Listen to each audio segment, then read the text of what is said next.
Welcome to Late Star Piano. My name is Josh LaFleur, and today we're going to be going over 5 different variations, different ways that you can play chords in your left hand.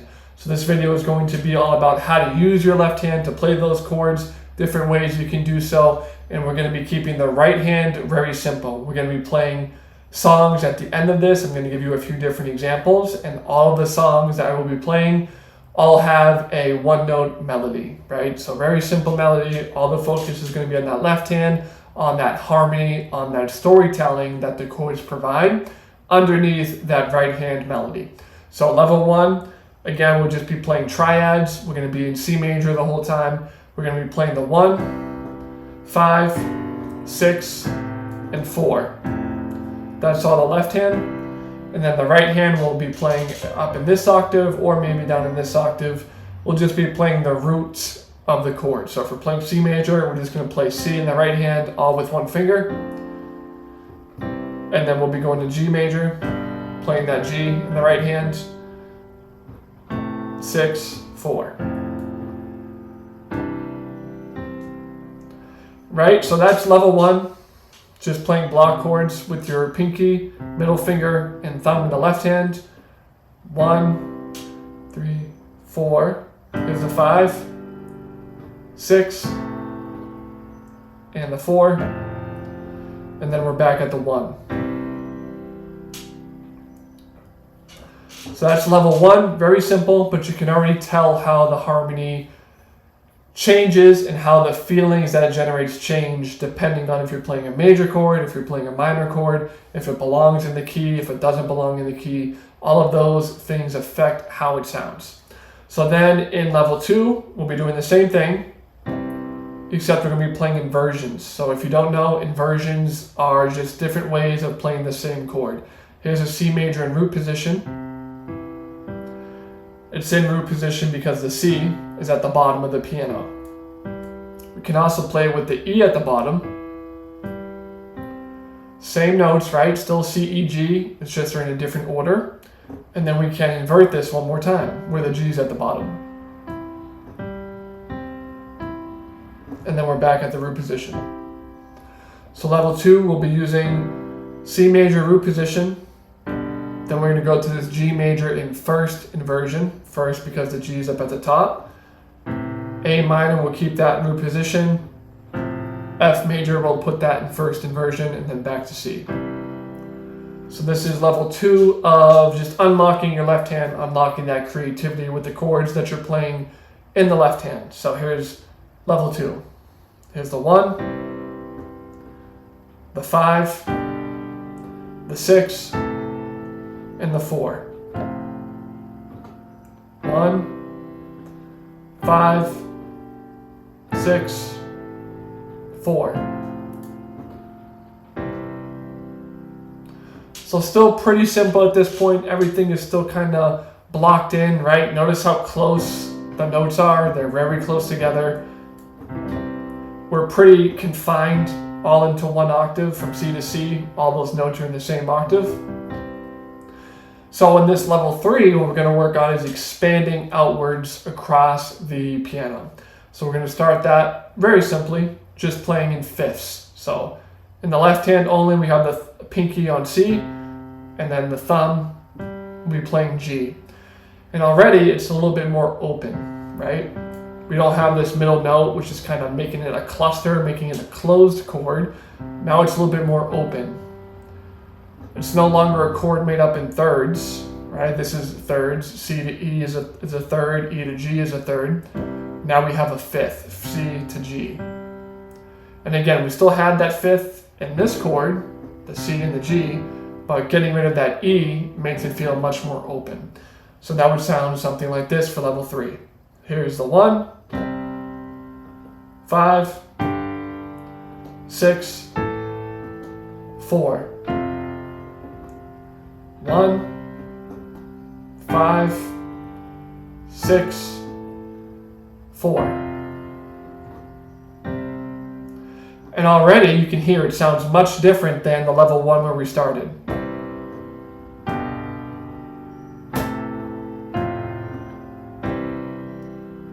right? It sounds much more open.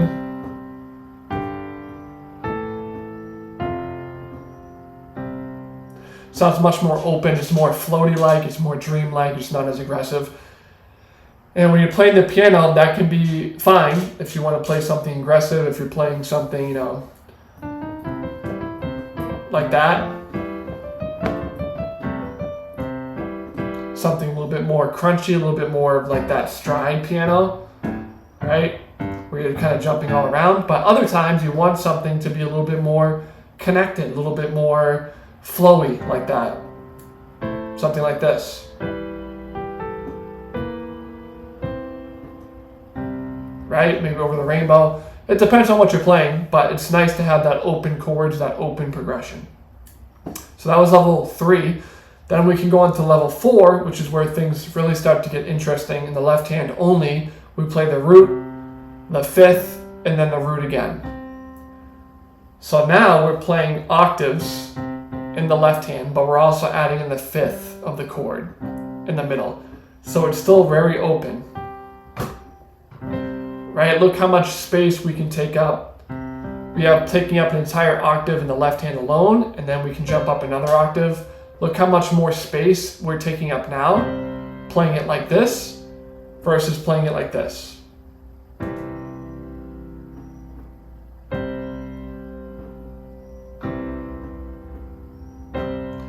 Right? It feels different.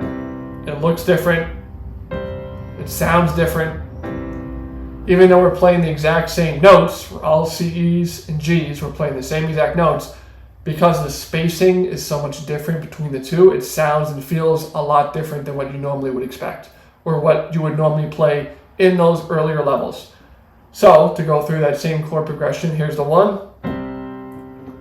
5, 6, 4. One more time.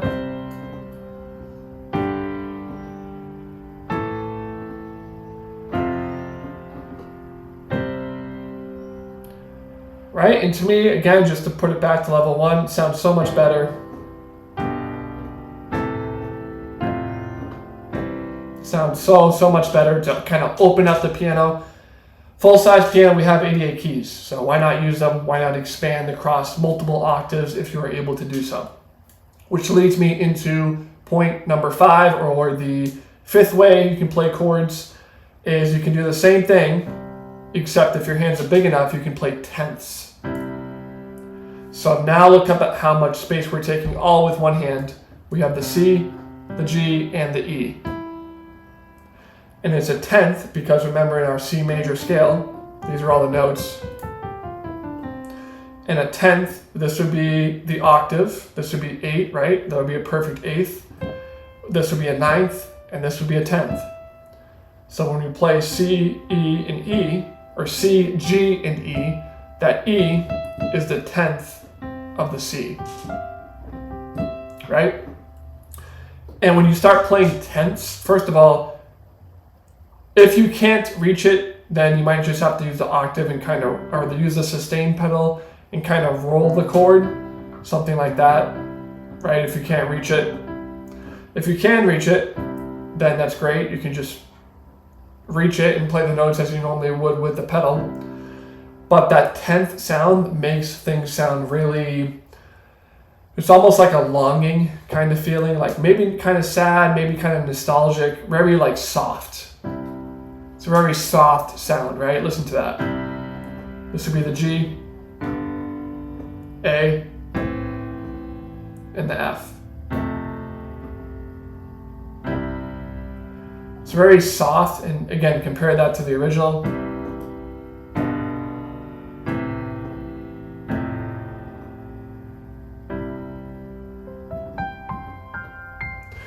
If you can play tenths, I would recommend it. Just because it's good to practice with kind of, again, expanding that piano, but also it just makes you sound, it makes you sound pretty good. Even if you've never played the piano before, and even if you can't reach it, just use the pedal. You can just kind of play around like this. And it sounds pretty good. Even if it's your first day on the piano, you've never touched the piano before, and even if you can't reach the notes, as long as you have that sustain pedal, and you know how to use it, you can already sound pretty good in the left hand. That's already pretty good. And then when you combine that with the melody in the right hand,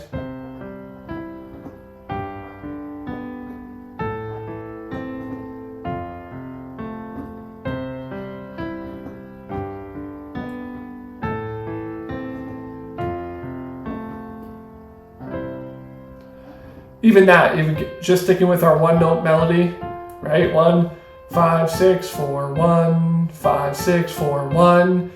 Even though we're playing very simple melodies, literally one note, and we have the left hand, which is doing a lot of the work, which makes it sound really, really nice, right? So I told you I'd give you some examples of songs kind of using these different progressions. First one that's very simple is Can't Help Falling in Love. So it's very similar to what we've been doing in terms of the root, fifth, and octave, except we can also just add in this E. So now we're playing C, E, G, and C. Still a C major, but we're using 4 notes to play it instead. So this is like another bonus way that you can play chords, right? This is just the left hand. You can also play it like this.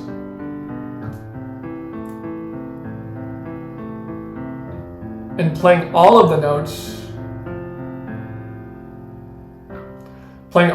like that kind of gives you a little bit more motion, gives you a little bit more movement in the left hand. So if you have a pretty basic slow melody like we're about to play, then the left hand can give you a little bit of oomph, a little bit of motion, a little bit of progression as you're playing, right? So again, basically the same thing, except we're just adding in that one more note, that third. So in a real life example, you play something like this.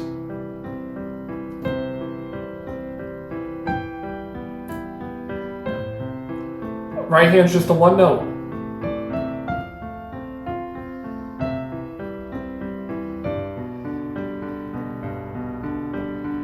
Right? We'll resolve it. But very simple, just literally one note in the right hand, and you're just kind of doing this rocking motion with the left hand. Different chords, so in that song we did C, E minor, A minor. Then we went up to the F, back to the C. Right? But the same kind of pattern, the same idea, the same movement with that left hand is the exact same as what we did before. And it all starts again just knowing your triads, knowing your basic triads. So that's one example. Another example we can use is Hallelujah. So Hallelujah starts with the root, fifth, root, just like that other example that we did. I think that was example number 4. The root, fifth, and root. But then it also kind of reaches over with the left hand and hits that third, that 10th up at the top, right? So even if you can't reach it, or maybe you can reach it but you want to add in this note, you can just kind of roll your hand over to hit that 10th. So this is all still the left hand.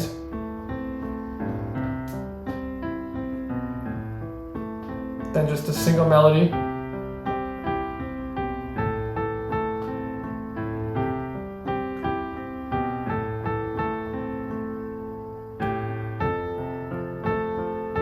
Right? Very simple. Just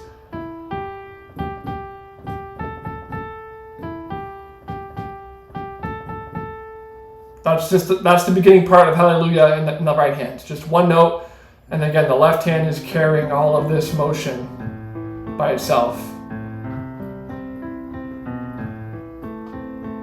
Using those tactics that we showed you. It's playing the 10ths, right, for each one of those. Right, that's a 10th.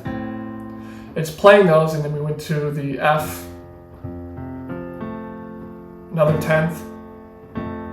So it's taken a slight variation of what I've already showed you, right? But it's the same again, the same exact concept, same exact thing.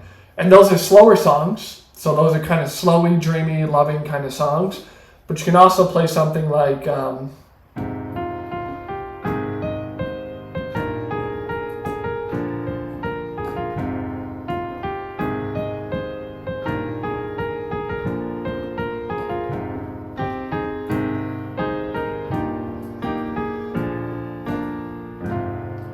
right? Boulevard of Broken Dreams, Green Day. That's a rock and roll song. It's more fast paced, it's not as dreamy, it's not like a love song like this one, right? Or even like Hallelujah is a very slow song. Even something like that can use these, what I've shown you in this video, and it can still sound really good. So in that example, I just did triads. I just did triads in this hand: F minor, A major, E flat major, B flat major, F minor, A flat major, E flat major, B flat major. And that's just triads. And then we had some inversions, like this is a E flat inversion. But everything else was in root position. The F minor is in root position, the A flat's in root position, and the B flat major is in root position. And again, very simple melody. Those just are single notes at a time. Just single notes. You're not playing like octaves, right? Which would be a little bit tougher, but you're just doing single notes. Now it's going to be in my head all day, but we're just playing the triads. That's it.